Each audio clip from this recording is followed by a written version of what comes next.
utagushima reka nkuvuge utagushima nuwahe utagushima yabane. Haleluya. Amen. Umuntu uyoborwa na kamere, hari n'umuntu uyoborwa n'umwuka. Uyu muntu uyoborwa n'umwuka ashatse yavuga ngo ndi umukristo, nzahora ndiwe, nkuko tuvuga ngo ndi umunyarwanda. None uyu muntu ufite isoko yatobamye, mwanya wo kuvuga ibyurutse abantu imitima, ahubwo arahuhura. Uwo muhamagaro si uwa Kristo. Kuri wowe na mugenzi wawe ni iki kiguteye kwibwira ibidatunganye? Kuri wowe na mwene so, kuri njyewe n'uyu, kuri njyewe n'uyu, kuri njye n'uriya, ni iki kiguteye kumwibwiraho ibidatunganye? Ariko uramutse wubatse urugo uzi hagati, ntiwashaka uwo mugabo. Uramutse urambagije umukobwa uzi hagati bizakubaho, ntiwamushaka. Ahubwo ikibazo ni iki? Imbaraga z'umutima zihagaze ku nkombe zishobora gutegura hagati utarahagera. Mahanga Imana iramutse twikuruye ibiri mu mahanga hariya, za Zambia, za Malawi, za Mozambique, Canada, Amerika. Umuntu avana ari pasiteri yagera muri Canada ati ntukire umugore wanjye, kandi ayobora itorero.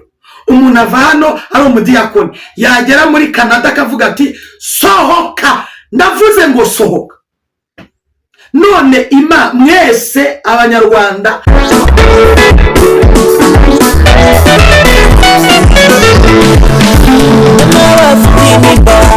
ibibazo bigoye byo ngaho nimutuze, dore umukiza araje. Nimwibuke munsi y'umwobo isabira gupfa azira gutabara. Dawidi wari umushumba, nimuhindure umwami muri bene se bose, nimuhe icyubahiro.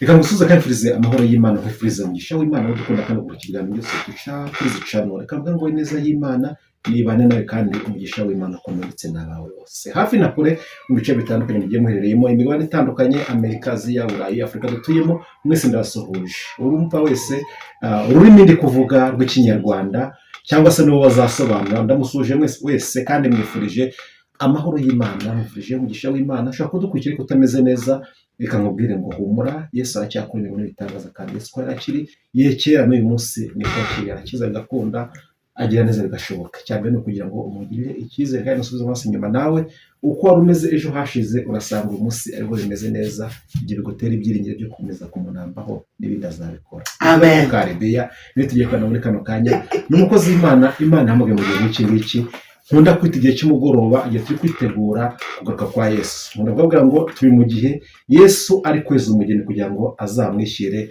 adafite ikizinga cyangwa se umunkanya. Nuko twinjira mu kiganiro cyacu, Mukaribya turagusubije.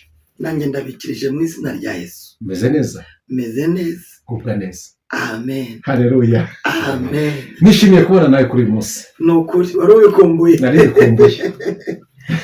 Ya, ni ibyishimo. Amakuru igihe kinini cyane. Ni meza. Urashima Imana cyane. Tagushima ninde, tagushima nuwahe, tagushima yabande, oya se kandi niki cyambuza kukuririmbira no kugutambira, kuvuga imirimo yawe itangaje, ntacyabimbuza. Amen. Iriya misozi mureba imbere yanyu igiye kuridagurika, iriya misozi iri imbere yanyu igiye kuritagurika, Imana igiye kurema amashimwe mashasha mu mitima yanyu, umwanzi akorwe n'isoni. Imana igiye kurema amashimwe mashasha mu mitima yanyu, umwanzi akorwe n'isoni. Haleluya. Amen. Hari imisozi igiye kugira gute? Kuritagurika. Vuga ngo ubwo ni ububyutse. Ubwo ni ububyutse. Tangiye urimo neza, utangiye kunyinjiza mu bihe byiza cyane. Mukarebe twishimiye kubana nawe kandi ibyiciro mu maso y'Imana n'imbere yacu. Turagukunda rubizi. Ndabizi. Kandi ndabizi ko n'abandi bari bukunde cyane. Umva nutankunda bishaki abyishakemo. Wumve rero uguwe neza muri Kristo Yesu, uguwe neza kuri izi cano, kandi ndabizi ko tugiye gufatikanya hamwe kwakira imigisha Uwiteka Imana tugeneye kuri uyu munsi. Turabyakiriye mu izina ry'Umwami wacu Yesu Kristo. Amen. Ongera wibutsa abantu, ngiye kuvuga ngo ni Mukaribiya, ongera wibutsa abantu Mukaribiya ninde? Umugabo makeya. Mukaribiya ni umubyeyi, umuvugabutumwa kazi, ufite umutware n'abana, w'umupante koti, utuye Jari Nyakabungo. Tuvuge ngo amen. Amen. Ni umugore w'inshuti y'abantu bose, ni umubyeyi ufite urukundo rwo gukunda abarushye, abaremerewe, nanjye nkabikora nicyo muri Kristo Yesu. Gumamo. Ngomba kuba ugera ikirenge mu cya Kristo. Yego, ugomba kuba ugera mu kirenge mu cya Kristo. Mukaribiya tugiye ko uri umuvugabutumwa, nubwo utabivuze uri n'umuhanuzi. Imana igiye gutuma guhanurira amahanga atandukanye atuye ku inosi. Urabyemera ko uri umuhanuzi ko utabivuze? Ndabyemera. Ariko kandi muri iyi minsi tugiye turimo usanga uyu murimo w'Imana, nkunda kuvuga ngo irondo ryivanze n'ibisambo, cyangwa se ugasanga ibintu byarivangavanze, ugasanga abantu bagifitiye icyizere abakozi b'Imana bitewe n'abiyitiriye uyu murimo. Bafata yo bajya kuyibisha, baraza basiba ikibuga cyangwa se basiba isoko, barayanduza. Mukaribiya mu muhamagaro yahamagawe ntazi, ariko ndi kugenda amenya muri kano kanya. Witeguye ute kongera gusukura iriba bene wanyu, cyangwa abiyitire bene wanyu banduje, kugira ngo uvomerere abantu baduteze amatwi amazi meza? Reka nifashishe ijambo ry'Imana. Abagalatiya 5:19. Hariho imirimo ya kamere. Yego. Ivugwa. Ugeze ku murongo wa 21 na 2 kumanuka, hariho imbuto z'umwuka. Abo ni abantu babiri ngiye kuvuga. Ngiye kuvuga ku kintu mbajije, ngiye gukoresha abantu babiri. Ubwo ngubwo buri wese arahita mu isoko ajyana nayo, kuko ntabwo ndi mu muntu ngo nturemo ngo nicaremo. Hari ugushyira ukuri ku kigaragara, kugendana n'imbuto, niyo soko y'umukristo uri bubyukane ikintu bita amavuta. Hanyuma ntabwo ndi bubwire umuntu ngo naze ngo mu isoko nziza ntabanje kuvuga ku kintu bita umuntu w'imbere n'umuntu w'inyuma. Umuntu w'imbere ayoborwa n'ijambo ryitwa ububyutse. Ese ubundi ububyutse ni iki? Ububyutse ni umurimo w'Imana mu mwuka wayo, biciye mu ijambo ryayo, bigahesha umuntu warupfuye mu mwuka gusubirana kwizera kuzima muri Kristo Yesu. Uyu ni wo muyoboro, iyi niyo soko y'umuntu uri buvuge ngo niba ibi bintu mbifite, ntabwo ndi bwivange na bariya batubye iki isoko. Ububyutse nubugira muri wowe, uratandukana n'umuntu. Umuntu rero umuyoboro namuha ni uko yamenya ngo ese mfite ububyutse. Muri njye harimo ububyutse, umurimo w'Imana mu mwuka wayo biciye mu ijambo ryayo bikampesha njyewe nari mpfuye gusubirana umwuka nkoresheje ukwizera mu buzima bwa Kristo. Hanyuma rero icyo nshaka gutandukanyiriza kuri iyi soko yatubamye n'isoko nzima ni umuntu w'imbere wa kamere n'umuntu w'umwuka. Hari korasi ivuga ngo niyambuye umubiri rupfa nambaye kudapfiteka ubwo nibwo nzasezera ku bihe byiza byo gusenga. Umuyoboro n'isoko nashiraho abantu ni ukwiyambura ukambara kudapfiteka.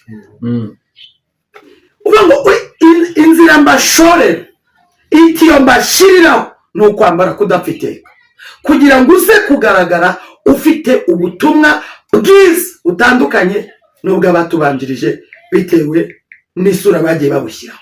Kabiri, umuntu wambaye kudapfa iteka akorana n'umuntu wacu w'imbere waturutse ku Mana, kuko umunsi nakira Kristo nk'umwami n'umukiza narimbaye undi muntu mushya. Pawulo we yaravuze ngo sinjye uriho ahubwo ni Kristo uri muri uwo niwe uyobora. Uwo wambaye Kristo niwe uvuga ubutumwa, uwo wambaye Kristo niwe uhanura, uwo wambaye Kristo niwe ugira imbabazi, uwo wambaye Kristo niwe ugira kugwa neza, uwo wambaye Kristo niwe ushobora kureba umuntu aguye mu rwobo kavuga ati njyewe sindi bubyemere, ndemera nza n'umugozi nshumike nkuzamure mu rwobo. Wibuke uyu muntu wambaye gupfa, uyu muntu wiyambuye umubiri upfa, uyu muntu wambaye umubiri upfa avamo umuhanuzi akongeraho kubeshya. Uyu muntu wambaye umubiri upfa avamo umushumba akongeraho kurya intama. Uyu muntu wambaye umubiri upfa avamo umuvugabutumwa akongeraho kwesikuruka. Wabyumvise? Ya mirimo y'umuntu wa kamere. Uyu muntu wa kamere rero niwe utumye abantu ndabyita kugwa Imana nabi, cyangwa Imana nta muntu Imana yagwa nabi, ahubwo abantu bo bituye Imana ibibi. Iyi saha tuvugana njyewe Mukaribiya niba mbasha kuba nambaye umubiri upfa mfite kondisiyo za Kristo: kwihangana, guca bugufi, guca mu mubabaro, kuvuga ukuri, guhamya ubutumwa bwiza bwa Yesu Kristo. Bivuze adeni ya Kristo sindi buyice ku ruhande. Bivuze ngo uko Yesu yaje nanjye ndibugera ikirenge muki. Yaje aje gucaka no gukiza, yaje aje gufata iyazimi akayishyira ku bitugu. Imana ishimwe. Yaje aje gukura abantu mu mubabaro. Yigeze avuga muri Yesaya ngo nimuhumurize abantu banjye, ngo mubahumurize mubabwire iby'ururutse imitima. Uwo muhamagaro ni uwa kamere, uwo muhamagaro ni uwo mu gihe cya hajya ni hehe bakoreshaga amategeko ni kwa ba Mose bakoresha amategeko mu gihe cya Mose. Muri generasiyo ya Mose yakoreshwaga amategeko, ariko muri generasiyo ya Kristo ni imbabazi, ni ubugwaneza, ni umutima ukomereza abagize abananiwe. Ijambo rivuze ngo iki hano? Ijambo rivuze ngo iki muri Matayo 11:28 ngo mwese abarushye n'abaremerewe nimuze musange ndabaruhura. Iki kiragano cya Kristo turimo. Ninde mwigishwa wa Yesu Kristo uhagurutse kugera ikirenge mu cya Yesu ati ngwino ngutega amatwi, ngwino nkumve, ngwino muruhure? Nubwo utamutwaza umusaraba nk'uko Simoni yawutwaje Yesu, ariko uramutega iki? Amatwi. Imana itugirire neza. Amen. Narivuze ngo umuntu ushaka gusayura ibyo yasayishije niyiyambura umubiri upfa. Avuga ati jyewe uyu mubiri nubwo mvuga ubutumwa ariko mvangamo n'utundi ndabyiyambuye. nubwo mpanura ariko mba ngira ngo ntere imbere vuba vuba, ndabyiyambuye. Nubwo ndi umunyamasengesho ariko mba ngira ngo ndebe ko hari icyo abantu bamarira, ndabyiyambuye. Ariko bituruka hehe? Bituruka ku bintu bibiri. Yewe niba nicaye hano ndimo abantu babiri, ndimo igice cy'umubiri upfa, nkabamo n'igice cy'umwuka w'ubugingo bw'Imana. Bivuze ngo umuntu wanjye w'imbere, iyo tuvuze ngo Mana amaso yanjye arebe, abantu bumvayo. Iyo tuvuze ngo Mana ururimi rwanjye rukuvuga neza, abantu bumva. Mana iyo tuvuze ngo amatwi yanjye akumva, abantu bumvayo. Ntabwo ariyo. Iyo tuvuze ngo amaboko yanjye atange, abantu bumvayo. Iyo tuvuze ngo ibirenge byanjye bigeze kure, abantu bumva ibinkandagije. Uyu abantu bumva ni umuntu wa kamere, ni nawe muntu ugaragarira abisi. Niki kikubwira umuntu wambaye kudapfa iteka, afite kwihangana, afite guca bugufi, afite kwera imbuto, afite ubugwaneza, mbese za ndangagaciro za Yesu Kristo, afite koroha mu mutima. Akoze cyane. Hanyuma rero niba ushaka kuba isoko nziza, reka umuntu w'imbere ayobore. Amen. Umuntu wambaye kudapfa iteka ayobore. Nugera mu kibazo ukabona kiri bugusaba kubeshya, ujye wibuka ko wambaye kudapfa iteka, uzanesha. Mana ishimwe. Nugera aho bakuvuga ibitari byo, ujye wibuka ko wambaye kudapfa iteka. Buriya hari ibintu bibiri bihabanye kure. Umuntu wambaye kudapfa iteka ahabanye kure, atandukanye kure n'umuntu wambaye umubiri upfa. Ndetse gatoya, umuntu wambaye kudapfa iteka afite network yose y'ijuru, amakuru y'ijuru. Uko ijuru rikontorora ino rimuha amakuru, uko ijuru ritwara ino rimuha amakuru, uko ijuru rikora ibikorwa ino aba afite amakuru, uko ijuru ritwara abantu ino aba afite amakuru, uko ijuru riyobora abantu ino aba afite iki? Amakuru. Uyu ni umuntu wambaye kudapfa iteka. Uko ijuru ritwara igihugu aba afite amakuru, uko ijuru ritwara umuntu yaremye, tuvuge ngo amen, aba afite amakuru. Hanyuma uyu muntu wambaye umubiri upfa, uko ijuru riha uwambaye kudapfa iteka amakuru, uyu nguyu wambaye umubiri upfa we abavuga ati uriya yigize bamenya, uriya arayibonekeza, uriya arishyira hejuru, uriya aritangaza Imana. Bingana n'iki? Bingana nuko Yesu yakoraga imirimo bakavuga ati wowe uri Belezebuli, wowe uri Belezebuli. Ntabwo kugira ngo nongere mvuge hari akantu ushaka kumbaza. Ndi kubona ushaka kumbaza. Banagira ngo umwanya twinjiremo neza. Yego. Nshuti bavanga duteze amatwi muri kano kanya, n'uyu nguyu tugiye kuganira yitwa Mukaribiye. N'uyu nguyu mwamubonye. Reka musabe kino kintu bana twumve kino kiganiro dutangirane tugeze ku musozo wacu. Igice cya mbere nkunda kwita igice cy'impuguro cyangwa se ibyo tubona bitagenda neza, katugisubikira ahangaha. Ahubwo reka mu mwanya noneho ahanure uko yategetswe. Reka tumusabe asenga Imana. Urakwera muyobora agenda uko. Bikarize. Ndagushimiye kuko uhoraho iteka ryose. Ndagushimiye kuko uko wari urejo n'uyu munsi. Ndagushimiye kuko nta gacuko kakugaragara. Ndagushimiye kuko mubiriho n'ibyaremwe n'ibizabaho uri Alpha uri Omega. Wumve ko ngushimiye.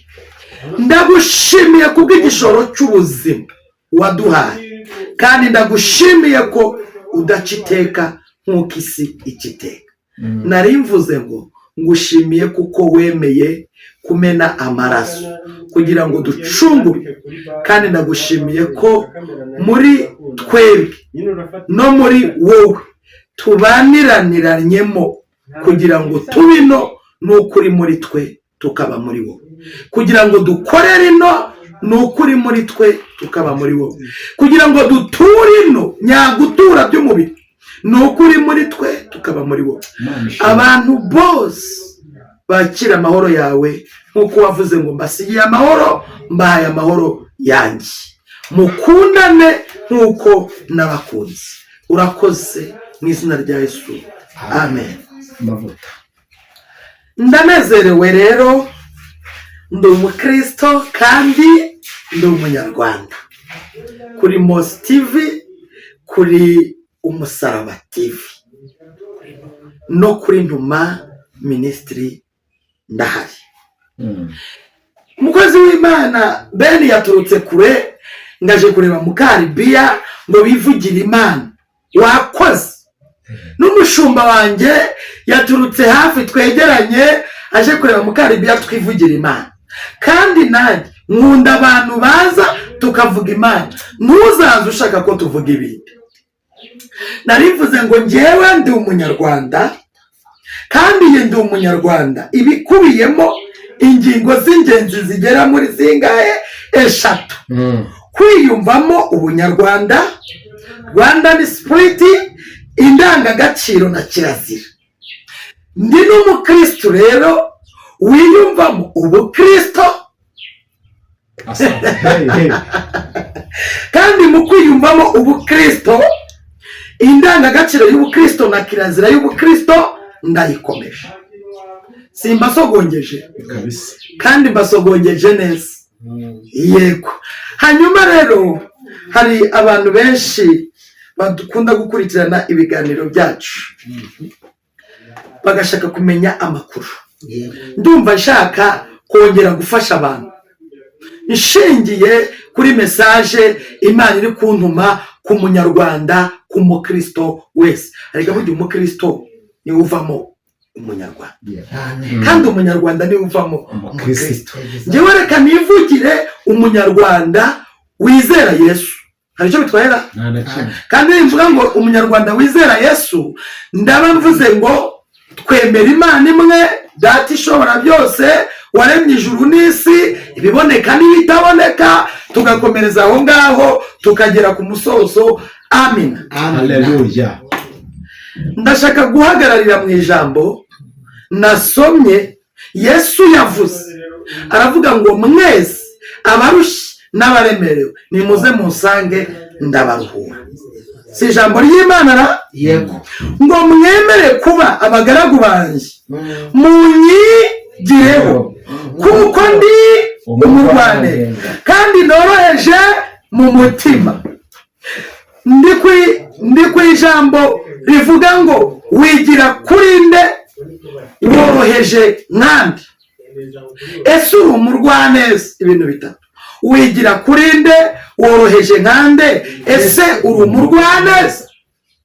Hepfo aravuze ngo namwe muzabona uburuhukiro mu mitima yanyu, kuko kunkorera kutaruhije n'umutwaro wanjye utaremereye.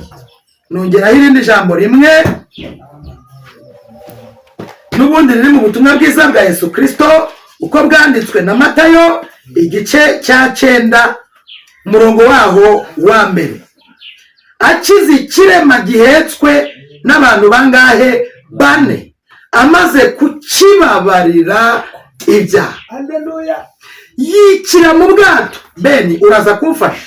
Aya mavuta ntabwo nayabamo njyenyine, wahita ubona Imana injyanye kandi igihe kitaragera. Yikira mu bwato, arambuka agera mu mudugudu w'iwabo. Wahehe? W'iwabo.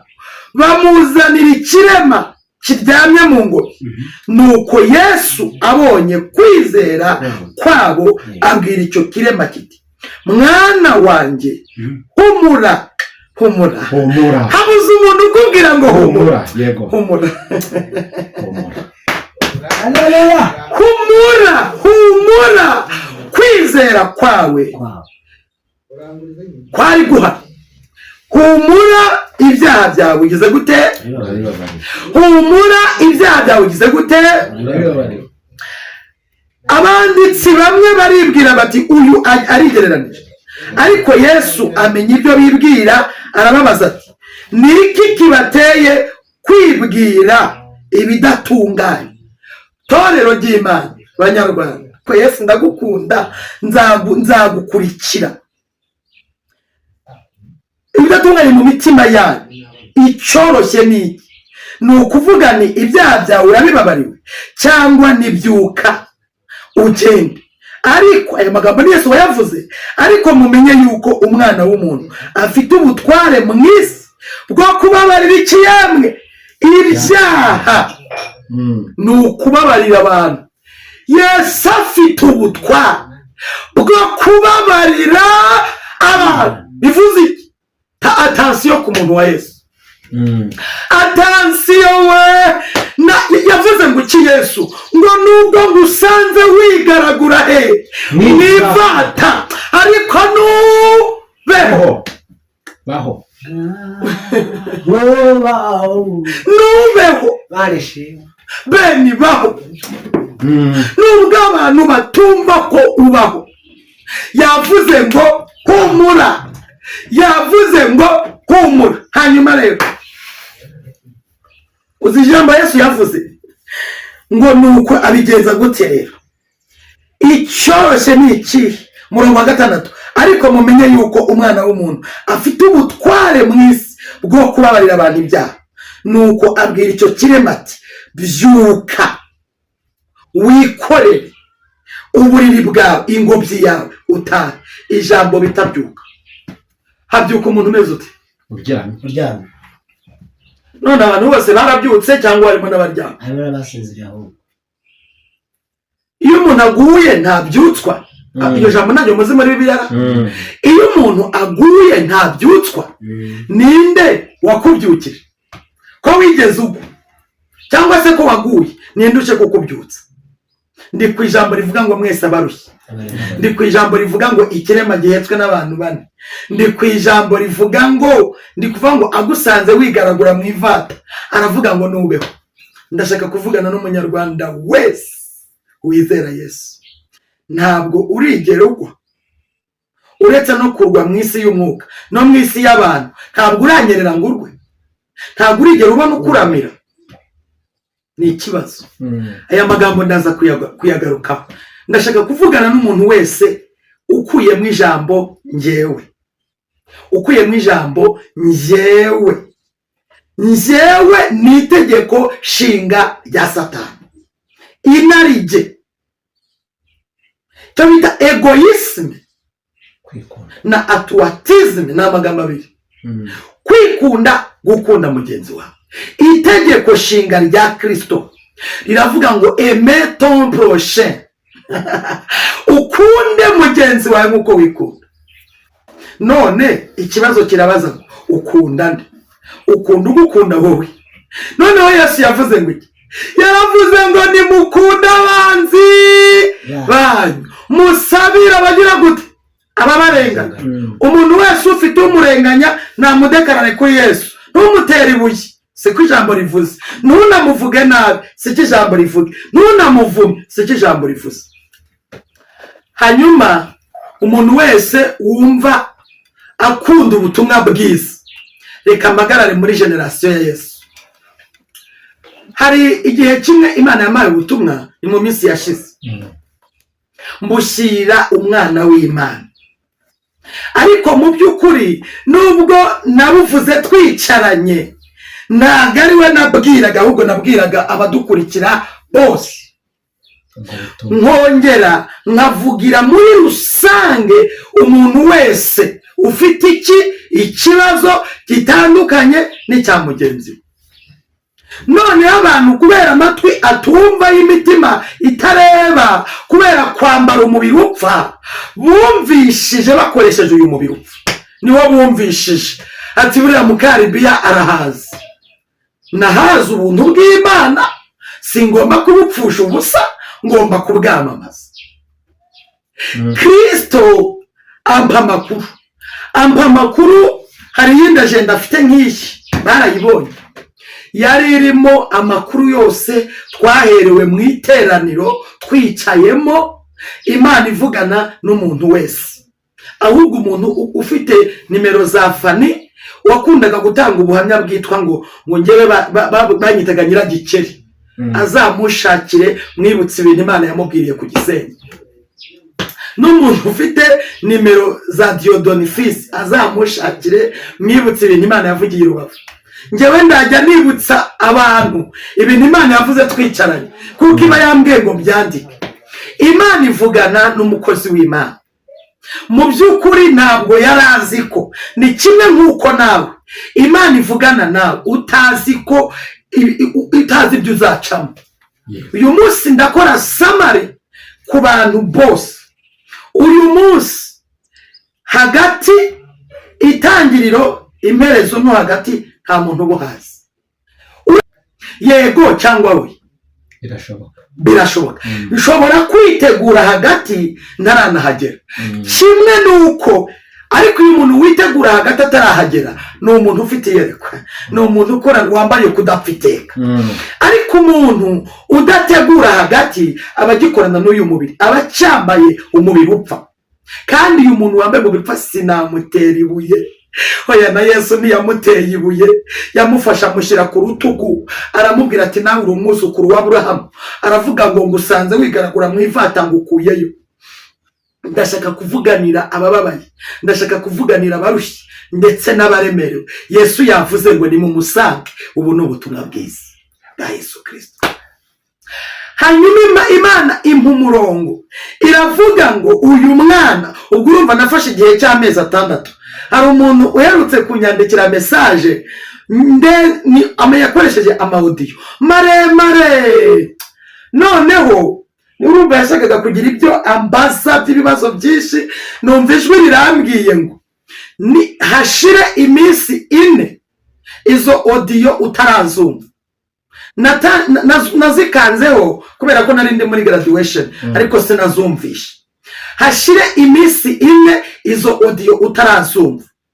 Iyo minsi 4 nishira atarazisiba, uzamenye ko ashaka kumenya ukuri. Ariko nishira yarazisibye, uzamenye yuko azaba yibutse ko ibyo yavuze nawe byamugaruka. Mbese icyo yashakaga kumenya nawe cyamubaho. Ngiye kubera ko nari maze guhuguka nk'umuntu ufite uruhinja, ngiye guhuguka ngo nzumve neza, sanga yarazisibye.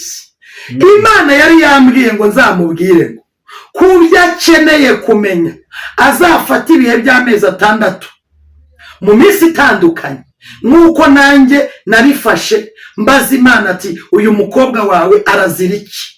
Imana iza ngo yari buzamusobanurire muri ibyo bihe by'amezi 6 nawe yari buzamusobanurire audio zose yari yandungikiye ashaka ko musobanurira, kandi akabimenyera muri ayo masengesho. Hagati aho ndanamusubije Gaburiye audio numvishe avugamo, numvise ari nk'umuntu ufite imbabazi zigira limite. Cyo narakimwumvisemo, numvishe ari umuntu ugira imbabazi zigira limite.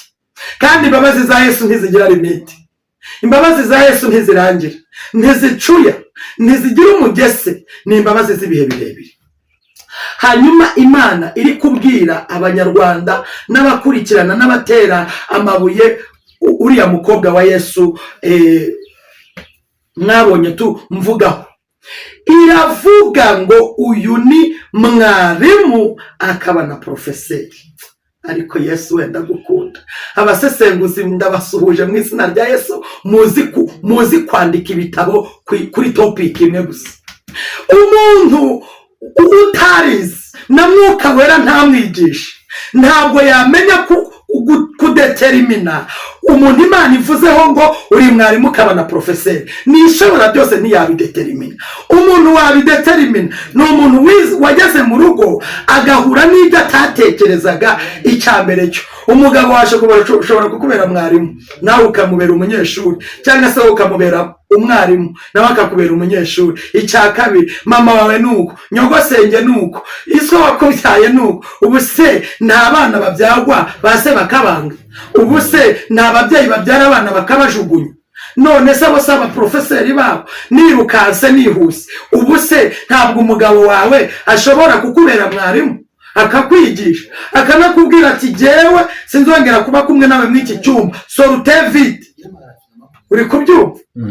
Ariko Imana yo hari amagambo agera muri 3 yavuze ku mukobwa wa Yesu. Ndamukunda shingiye ku bintu Imana yavuze turi Rubavu, n'undi wese uri mu kaga n'akageragezo n'ibigeragezo n'ingorane, reka nkubwire ko ngukunda, kuko urukundo ngukunda n'urwo Yesu yasizemo, kandi uruyasizemo yabanje kurugaragaza inaha. Ariko mana, uru rukundo Yesu yarukunze umugabo bita Maruko. Petero amaze kumukata ugutwi, aragutora aravuga ati wa gutwi we subiraho. Uru ni urukundo rwa Yesu. Nguru urukundo Yesu ashaka ko tugaragariza abarushye n'abaremerewe. Hanyuma Yesu arashaka ko tuvuga urukundo rwe. Fata umuntu amarangamutima isi yononeka yononekaye kubera isi. Uyu muntu umubwire ko Yesu amukunda, umubwire ko Yesu amufitiye imbabazi, umubwire ko Yesu amwegereye cyane, umubwire ko ari we Yesu yaza ashaka. Uyu muntu ibyaha byose yari afite arabyiha. Mwanya wo guhaguruka uvuga ngo urapfuye nutihana, urapfuye urarimbutse, ugiye gihanamu, bwira umuntu urukundo rwa Kristo. Numara kumubwira, umubwire ngo umuntu ukunda wamwitura iki? Umuntu ukunda wamwitura kumuhemukira, umuntu ukunda wamwitura kumuvuga nabi, umuntu ukunda wamwitura kumwandagaza, umuntu ukunda wamwitura kumusebya. Umuntu wese urushye kandi aremerewe, Yesu aragukunda. Ni wowe yaje kugira ngo uwo mutwaro awugukure. Hanyuma rero ubwo ngubwo abasobanukiwe ijambo rivuga ngo uyu ni profeseri mu rugo rwawe, wowe mu rugo rwawe nta mwarimu urahura nawe, kandi waramubyariye abana, kandi waramugaburiye, kandi waramutuje. None icyo Imana yashakaga kuvuga, uriya ni mwige, ni ukwiga, ntago yari ukumwigiraho. Ntago yari ukumwigiraho ngo wenda ngo ujye mu gisata n'icyarimo, kuko nawe ubwiwe ntabwo umunyeshuri yiga anejejwe no gutsinda. Ntabwo umunyeshuri yiga anejejwe no kubona sheke. Ntabwo umunyeshuri yiga anejejwe nuko mwarimu yajya ahora avuga ati iki cyana nticyumva. Ntabwo umunyeshuri yiga anejejwe nuko yakarota mu ishuri, yanabona yanatsinda interogasiyo. Umunyeshuri wese anejejwe no kwiga agatsinda, akabona impamya bushobozi. Aho baranyumvise. Hanyuma mwarimu nawe ntabwo anejejwe no kwigisha ikinyeshuri kitumva. Ntabwo mwarimu anejejwe no kumubwira ko, no kubwirwa ko mwarimu uri mubi, mwarimu ntiwiporosa, mwarimu ese ubwo yaba kikwigishije ra? Ntabwo yaba kikwigishije. Ahubwo umugore ufite inshuti ye cyangwa umukobwa wenda gushaka kujya kurongorwa, nakore plan y'urugo, nategura urugo mbere y'uko ategura ubukwe. Nibwo utazahura n'ibyo isi ishaka kuvugiriza iki induru. Yesu yabonye ko uyu nguyu ari we ushoboye guhagarara akaba mwarimu kandi ntibimuhutaze, akaba mwarimu kandi ntibimujegajeze. Nyine isomo abantu bakamukuraho isomo kugira ngo ugaruke. Bivuze iki? Bivuze ngo niba ubuzima ahagazemo ari utabushimye, kosora ibyo Imana ishaka gukosora mu buzima bwawe, mu gutegura urugo rwawe, mu gutegura ubukwe bwawe. Kuko nyuma y'uko Imana imukuye ku bwarimu ikavuga ati isomo rirarangiye, no kuba wize birarangiye, gutanga isomo birarangiye, no kuba uri umunyeshuri birarangiye. Nyuma y'icyo gihe abantu benshi bazikubita imbere ye bavuga ati kuki ntizi. Bivuze ngo umuntu wese Imana yakubakira urugo nyuma y'uko mwarimu international avuye kuri icyo kigo, na nyuma y'uko umunyeshuri arangije nawe kwiga, uwakubaka urugo akanyura nko mu byo aciyemo, Imana yavuze ko we yababaye akabarore. Yababaye akabarore bivuze ngo iki? Bivuze ngo niba ubuzima Imana imwigishirijemo, njyewe nta bushobora, ndafata umugabo wanjye neza, ndamufubika mworose, njye nkubwira turi mwiza sheri, ni wowe nari nkeneye, ni wowe wanjye, aguha urushyi ubimubwire, akubwira ati dore uko gisa, umubwira ati ndagukunda, nyine ni mwarimu wawe nawe wawe. Ko ariko urinde icyatumye mwarimu wawe international akwigisha ntufate. Imana ikintu cyasekeje ni uko harimo abantu batari kumva isomo neza, ntibari kuryumva. Komera ku mugabo wawe. None se niba avuye aha akajya, niba ibya mbere byanze, ibya kabiri akabijyamo, nuko aza agace ubwazi azi igisobanuro cy'urugo. Nubwo ibyo yanyuzemo ari uyu mubiri, ari iki gice cy'umubiri, ari iki gice cy'umubiri upfa, nicyo ari kurwana nacyo kugira ngo arebe ko nawe yazabonamo intsinzi. Ari kurwana n'igice cy'umubiri upfa, ariko mu ruhande rw'igisata cy'umwuka ahagaze nk'umuntu we w'imbere, yambaye kudapfa iteka. Niba muvuga ngo ndabeshya, abantu benshi ubutumwa bwe bwarabihanishije. Ni nk'uko nawe uri mu ruhande rwo kuvuga Imana neza, ariko ufite ikigeragezo cyo mu isi yo kuba wambaye umubiri upfa, ugwana nacyo. Imana idufashe cyane. Amen. Bivuze iki rero? Biravuze ngo wowe uri kwigute, uyu mugabo wajya kubwira ati sike, n'uyu mugore akakubwira ati no, ugiye guhindura izihe ngamba? Ugiye kwiga kuvuga neza, ugiye kwiga kutarakara. Ikintu cyatuma umugabo wawe utandukana nawe, ugiye kukirinda. Ikintu cyatuma utandukana n'umugore, ugiye kukirinda. Nibwo Imana yavuze ati uyu niwe nashimye ko isi abera isi mwarimu. Ariko hari abari yo hirya, hari abari hehe? Hari abirukanya abagabo mu buriri, hari abirukanya abagabo mu mitungo yabo, umugore akikuzaho konte n'umugabo we. Ndakubwiye ngo none iyo bigeze mu bakristo hanze, uretse hano mu Rwanda, Imana reka mbabwire, u Rwanda Imana iradukunda. Ibi bintu byose biri kuba mu Rwanda bizagaruka bibera isomo amahanga. Ibi bintu byose, ibi ngibi abantu bicara bakarema inkuru ku muntu, mube abadiaspora, mube abina, murebe ishuri umwana w'Imana yize nk'umunyeshuri. Yarize iri shuri ari kuryiga, ariko ntarigera yihakana izina ry'Imana. Iri shuri ari kuryiga, ariko ntarigera avuga Imana nabi. Iri shuri ari kuryiga, ariko ntarigera atunga Imana agatoki.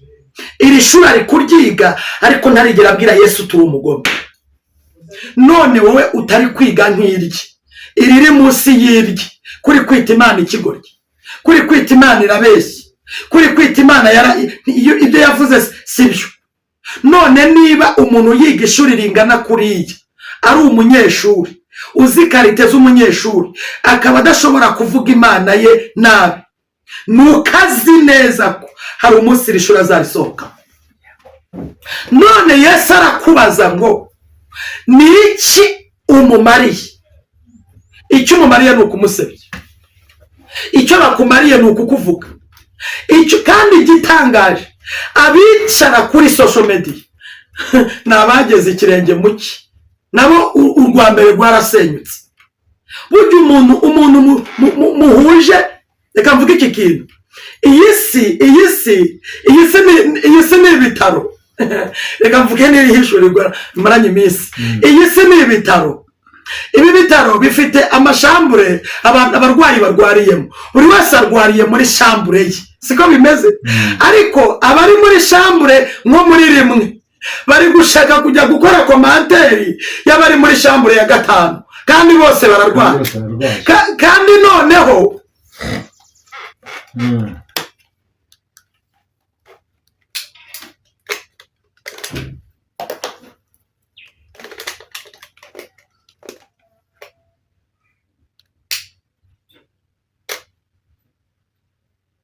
nari mvuze ngo iyi si ni ibitaro, kandi buri bitaro bigira iki? Amashambure. Abarwaye malariya ukwabo, abarwaye kanseri ukwabo, abarwaye diyabete ukwabo, abarwaye. Mwari muzi ko no mu isi y'umwuka abantu barwaye? Murabizi? Noneho umuntu uri muri shambure ya mbere arwariye wenda mu ba malariya, ari kujya guteza ubwega ari kujya guteza umushiha abari muri shambure y'abadiyabetike, kandi muganga naza gusura ikibazo dore ngiki, muganga naza kuvura abari muri malariya, baravuga ati umurwayi wari ujyanye kuri iki gitanda arihe? Ati mituzuye yagiye. Ubwo muganga namuhise warata, yagiye mu yindi shambure kuderanja, reka mfite kuderanja, yagiye kuderanja undi uri muri shambure wenda y'abadiyabetike. Noneho nagaruka wumva ukuntu abantu barwaye badatekereza gushaka gukira. Nagaruka baramubwira ati muganga yaje arakubura, aravuga ati po, ati wowe se ko ngwariye hano, aze kugira gute? Aze kumvura cyangwa rorere. Iyi si buri wese, iyi si ni ibitaro abantu barwariyemo, ariko ntabwo abantu bashaka gukira, ahubwo bari gushaka kujya guteza abandi iki. Niba umuntu arwaye igituntu urajya gusura urwaye malariya, ntuwe uvuye umuteje igituntu. Bivuze iki? Iki ngiki bivuze ngo aho kugira ngo wowe uhaguruke ujye guhumuriza ukurushije kuremba, ahubwo ugiye no kumuhuhura. None nitugaruka tuvuga Yesu, ako kanwa karekuye isoko nziza n'isoko mbi birahurira he? Imana idutabare cyane, Imana itugirire neza. Umuntu ufite urugo, ese reka mbabwire, abubatse mbere zacu ubu nta bintu batwigisha abandi. Ubu ngubu ntituvuga ngo urugo kwa kanaka mana rurimo ibibazo ibi n'ibi, ugahita ufata yibiri ukavuga ati mana we uzandinde, ndakwinginze uzandinde, singira urugo nk'ugo kwa kanaka. Nyamara urugo rwo kwa kanaka iyo ruza kutagira ibibazo ntabwo wari kumenya uko usenga. Urugo rwo kwa kanaka iyo ruza kutagira ibigeragezo ntiwari kumenya uko ugusenga. Iyo kanaka muturanye aza gutinda kutabyara ntabwo wari gupfukama gusengera urubyaro. Mwabaye mute ko mwirengagiza mugafata izavunitse aho kugira ngo muzunge, ahubwo mugahuhura, ahubwo mugashaka gukubita imihini? Oya, si uko bimeze. Uwo muhamagaro ntawo mfite. Abarushe n'abaremerewe Yesu yavuze ngo nimuze. Noneho Yesu yadusigiye misiyo, iyo misiyo nitwe tugomba kuyikora. Hanyuma Imana ikakubaza ngo uyu muntu uri muri iki kibazo, wowe kuvuga ko ukomeye da, wowe kuvuga ko ufite imbaraga, umumariye iki? Mujye mureka tuvuge ukuri. Umumariye iki? Niba uvuga ko ukijijwe, abasenganye nawe mumumariye iki? Imana yamaye gutanga akarorero ko kuba mama wawe yaba ari umusazi, uba mu rusengero, wakoze umurimo mu rusengero kandi anakubyara, hanyuma mama wawe akaba wenda yaragize uruhare rwo kugira ngo asare. Imana ikakubaza ati nubwo yabigizemo uruhare kugira ngo asare, kari mama wawe umufashije iki? Nawe abantu baramwambika ubusa, nawe umwambika ubusa. Abantu baramusebya, nawe umusebye. Cyangwa uravuga ati nubwo byagenze gute akabigiramo uruhare, ariko ni mama, reka mubungabunge. Imana itugirire neza kandi Imana itwiteho. Ndashaka kubabwira iki?